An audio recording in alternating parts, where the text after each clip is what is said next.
नमस्कार, मैं हूं राहुल शर्मा। आप देख रहे हैं SP9 न्यूज। स्वागत है आप सभी का आज की इस बड़ी खबर में। और बड़ी खबर की शुरुआत महाराष्ट्र से। महाराष्ट्र में लगातार सियासी हलचल जिस तरह से बढ़ रही है, महाराष्ट्र में लगातार जिस तरह के हालात इस वक्त देखे जा रहे हैं, वो सीधे तौर पर बता रहा है कि ना तो बीजेपी के लिए ठीक है, ना शिवसेना के लिए। लेकिन इन सब के बीच महाराष्ट्र में मंत्रिमंडल विस्तार से पहले शिंदे गुट के विधायक बीजेपी के खिलाफ दिखते नजर आ रहे हैं। ऐसे में एक बड़ी खबर निकलकर सामने आई है। खबर ये है कि शिंदे गुट के विधायक दीपक सावरकर, उन्होंने बहुत बड़ा आरोप उद्धव ठाकरे पर लगाया।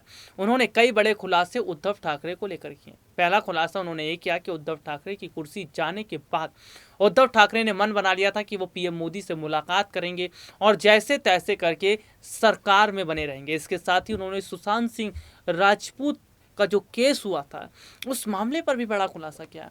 उन्होंने कहा था कि सुशांत सिंह राजपूत के साथ जो हुआ वो दीपक सावरकर, उन्होंने कहा कि वो चाह रहे थे कि इस पूरे मामले की अच्छे ढंग से छानबीन होनी चाहिए, पूरा मामला निकलकर सामने आना चाहिए। लेकिन उद्धव ठाकरे ने इस मामले को दबा दिया था।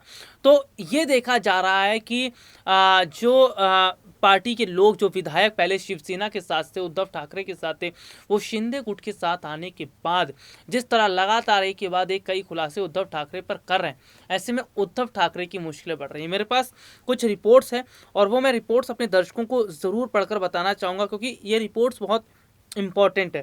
देखिए, सीधे तौर पर अगर मैं बात करूं तो ये सीधे तौर पर आज पता चल रहा है कि किस तरह से उनके अपने ही करीबी जो है वो किस तरह से निशाना साध रहे। देखिए, शिवसेना के बागी गुट के जो प्रवक्ता हैं दीपक केसरकर, उनका दावा कि सीधे तौर पर फिल्म अभिनेता सुशांत सिंह राजपूत की मौत के मामले में नारायण ने आदित्य ठाकरे का नाम घसीट लिया था। नारायण राणे ने आदित्य ठाकरे पर कई गंभीर आरोप लगाए थे। दीपक केसरकर ने कहा कि हम सभी आदित्य ठाकरे का नाम घसीटे जाने के खिलाफ थे और मैंने प्रधानमंत्री नरेंद्र मोदी तक अपनी बात को पहुंचाई थी। इसके अलावा ये भी लिखा गया है कि उद्धव ठाकरे ने भी पीएम मोदी से बात की थी और पीएम मोदी ने संवेदनशीलता दिखाई और एक पिता की तरह पूरी बात सुनी। तो ये देखा जा रहा है कि सीधे तौर पर किस तरह से उनका ये कहना है कि उद्धव ठाकरे ने प्रधानमंत्री से कहा उनके लिए मुख्यमंत्री की कुर्सी से ज़्यादा महत्वपूर्ण पारिवारिक रिश्ते हैं। तो दीपक सावरकर जो है वो लगातार ये बता रहे हैं कि बीजेपी के साथ दोबारा गठबंधन करने का मन बना लिया था उद्धव ठाकरे ने, क्योंकि बेटा आदित्य ठाकरे जो फंस गया था उनका, और इस पूरे मामले में ड्रग्स से जुड़ा उसका नाम सामने आने लगा था।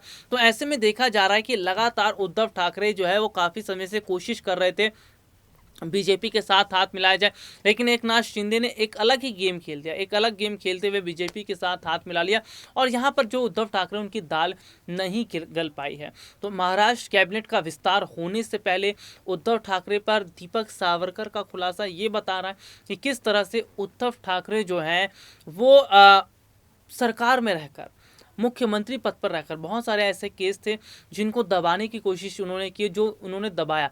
लेकिन अब सरकार बदल गई है, मुख्यमंत्री बदल गए, तो शायद वो पुराने केस अब उठ सकते हैं और पुराने केस उठेंगे तो आदित्य ठाकरे पर अगर जो इल्ज़ाम लगा है वो सही साबित होता है तो उन्हें जेल भी जाना पड़ सकता है।